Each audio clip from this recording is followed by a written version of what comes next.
Harry. This is Stephen Hawkman, his graphic novel from the 1980s. It is called Flashzone, but the Flash isn't even in it. Misleading title, very bad title. This is a gritty reboot, revamp of the Stephen Hawkman character. There's three of these books, these graphic novels, and they are full of words. So make sure you know how to read before you get this comic. They're going all in on the Stephen Hawkman being a space policeman idea. And this is canny hard, so like the pages are a bit loose, so I have to be delicate. We're on the Orkan planet, which is another planet in the galaxy. It is not Earth. And we were abandoning a lot of the Egyptian stuff and the whole superhero aspect of the Stephen Hawkman character. And it's all sci-fi. It's fantasy sci-fi sort of stuff. We're in a miserable dystopia. And this here is Stephen Hawkman. He is a space policeman. And it can actually be canny hard to tell him apart from the other space policemen because they're all wearing similar uniforms. The space police, they are obviously fascists. They are oppressive. This is a fairly formulaic story all about how Stephen Hawkman, he isn't like them. I must confess, this is just not really my cup of tea. I know a lot of people like this book, but I don't even think it is inventive or something new. It's like a story I've seen 1,000 times.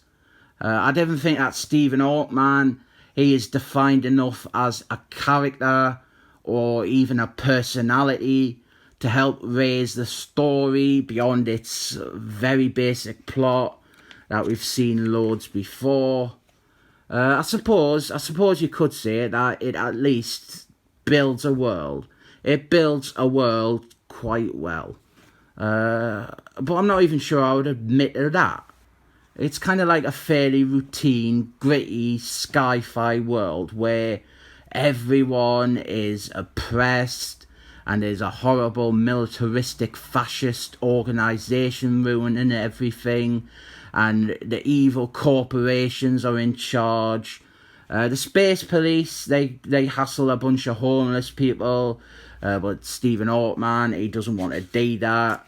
And of course, his commanding officer is corrupt, he is crooked, and he's like a bigoted psychopath. This little standoff here is quite a good scene.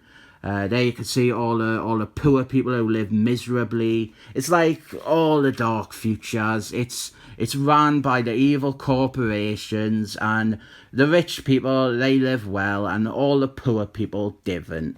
Oh, decadence and that. Stephen Hawkman, he is one of the privileged and wealthy people, but for some reason he wants to be a space policeman instead.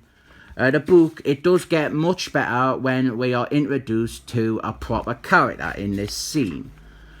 This is Hawkgirl, before she becomes Hawkgirl. And she is so much more interesting than boring Stephen Hawkman here. She is another wealthy, spoiled, hedonistic person, and as you can see, she is gorgeous. And then she starts dancing with Stephen Hawkman. And what made her more interesting, in my opinion, was we've got this little bit here. There's a bit where a waiter is clumsy and he spills stuff. He spills stuff all over her. And she turns out to be like proper mean and racist and nasty. And that's legitimately something I wasn't expecting. She's spoiled and entitled and harsh, and she like stands on his neck and she's like yelling abuse at him and saying nasty things, and that's all really, really hot, and it makes me very interested to see how she goes from being this really, really hot racist beauty to becoming Hawkgirl. She's really, really hot. I fancy her a lot. But then we are back with the Hawken people and the space policemen. They are investigating gun runners. There's some illegal gun running operation. And they have a shootout, and the hard bloke that hasn't done out, he gets shot. And then it turns out that the evil commander, well, he was in on it all. And he, like, paid them to kill the two space policemen because they were getting too close to the truth or something. Well, it's all right, because Stephen Hawkman, he wasn't shot, he wasn't wounded. And now we're back with the real star of the book, Hawkgirl. Their relationship is quite well done, but Stephen Hawkman, he is such a blank canvas. I didn't really see why she is attracted to him. Or even what about her attracts him. Maybe the idea is that Hawkgirl fancies him because he's so different, i.e. he's so unbelievably boring. And here they are out hunting, and she's like really cold and efficient at that. And I like this bit here. This bit is really good. He guns off to collect their prey, the animal that she killed. And God, this just makes Hawkgirl even more interesting. He's going to collect a kill, and she's bored, and she's watching him, and she starts pointing her gun at him. And she targets him in the iron sights of her rifle. And you're like, oh God, why is she doing that? I wonder what's going on inside of her head. What is she gonna do? Is she gonna shoot him? And then she like smiles, she relents, and she walks off smiling.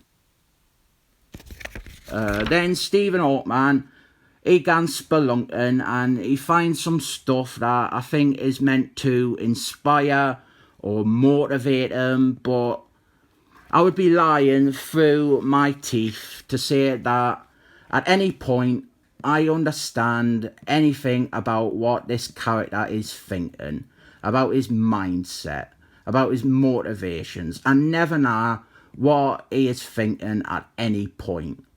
Whereas with Hawkgirl, that bit with the gun, I felt like I understood a lot about her as a character.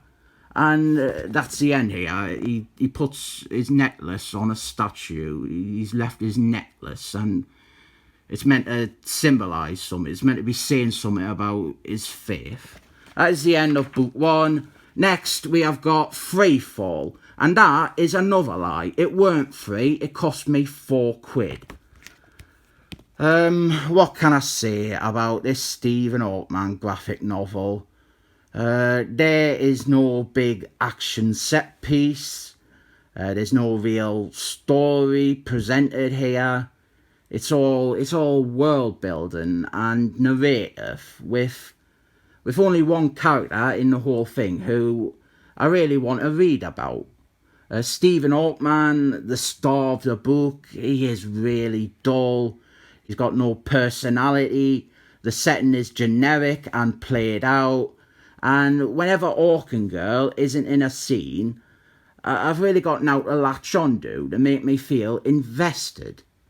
But I will say Hawkgirl is brilliant. I think she is definitely the best thing in this book. Really looking forward to seeing more of her, reading some more about her. I'm interested to see how they humble her or bring her down to earth or make her learn to not be a bully or sand over the edges of her sexy, spoiled, slightly racist, slightly sociopathic sexy body. I tell you what, if in the next one she rapes Stephen Hawkman, I might honestly explode. I rate this 7 thumbs up.